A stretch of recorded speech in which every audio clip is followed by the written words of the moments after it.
नमस्कार मंडळी, तुमचं खूप खूप स्वागत आहे माधवीज किचनमध्ये। तर आज आपण बनवणार आहोत उकडीचे मोदक। चला तर मग सुरू करूया। तर गॅसवर भांडं ठेवून घेतलंय आपण। आता 2 वाटी पाणी घालून घेऊया। मध्ये आता 2 वाटी पाणी घातलं। आता 1 चमचा तूप घालूया।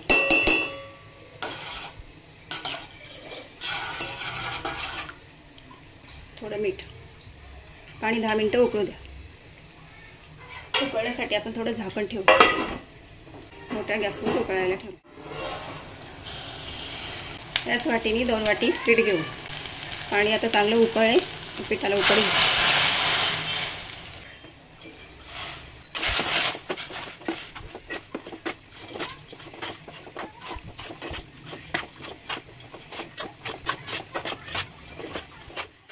पिठाला चांगली उकळ घेण्यासाठी हे मिक्स करून घेऊ व्यवस्थित। आता आपण याच्यावर 5 मिनिटं झाकण ठेवू। ते वाफेवर शिजेल। 5 मिनिटं झाली, आपण हे झाकण काढून घेऊ आणि एका ताटात पीठ ओतून घेऊ।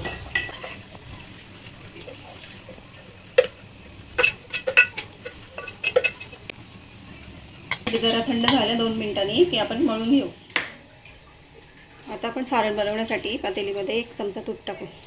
तूप गरम झाल्यावर आपण आता याच्यामध्ये खोबऱ्याचा किस घालू।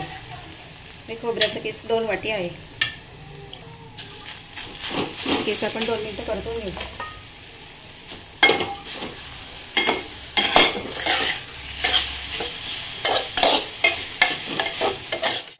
हे तुपावर 2 मिनिटं परतल्यानंतर याच्यामध्ये आपण आता गूळ घालून घेऊ। 2 वाटी किस, 1 वाटी गूळ।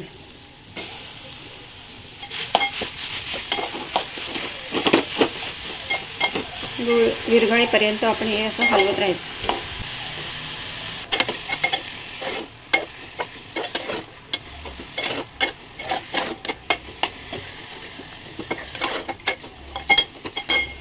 पाच ते 7 मिनिटं असं आपण हे परतत राहू। गूळ चांगलं विरघळलं की आपलं सारण तयार होईल। आता आपलं हे सारण तयार झालं आहे। जास्ती पण सुक्कं झालं तर मग ते चिवट होतं, त्याच्यामुळे मग हे असंच ठेवायचं। आता आपण गॅस बंद करू। तो 1 चमचा वेलची घालू। आता याच्यावर झाकण ठेवू आणि तोपर्यंत पीठ मळून घेऊ।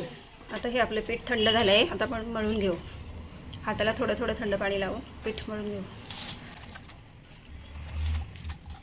5-6 मिनिटं असं पीठ हे छान मळून घेऊ। याचे मोदक व्यवस्थित तयार होतात। आता आपलं हे पीठ मळून झाले, छान मऊसूत झाले बघा।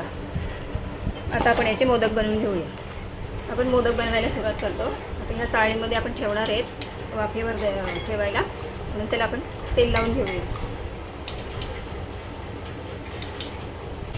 हाताला तेल लावून मोदक बनवायला सुरुवात करू। आता हाताला तेल लावून आपण याचे पारी करून घेऊया। हाताने जसं करत करत पातळ करायची।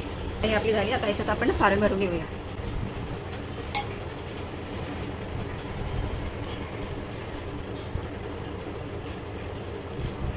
आता सारण भरल्यानंतर आपल्याला कळ्या पाडून घेऊ।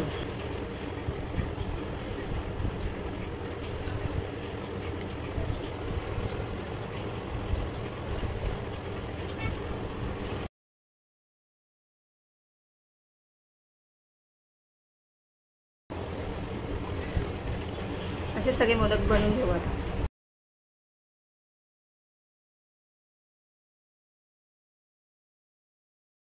पातेला ठेवून घेतला गॅसवर। त्यात 1 ते 2 ग्लास पाणी घालून घेऊ। हा स्टँड ठेवू। पाणी थोडं गरम झालं की मग आपण मोदक वाफायला ठेवू। आता आपलं हे पाणी गरम झालंय, आपण मोदक वाफवून घेऊ। आणि आता याच्यावर झाकण ठेवू आणि 10 मिनिटं वाफवून घेऊ। 10 मिनिटं झाले, आपले मोदक वाफवून झाले। आता आपण काढून घेऊ। आपले मस्त असे उकडीचे मोदक तयार झालेले आहेत। मग रेसिपी आवडली असेल तर कमेंटमध्ये मला कळवायला विसरू नका। व्हिडिओला शेअर आणि लाईक करायला विसरू नका। चला तर मग खा आणि मस्त रहा।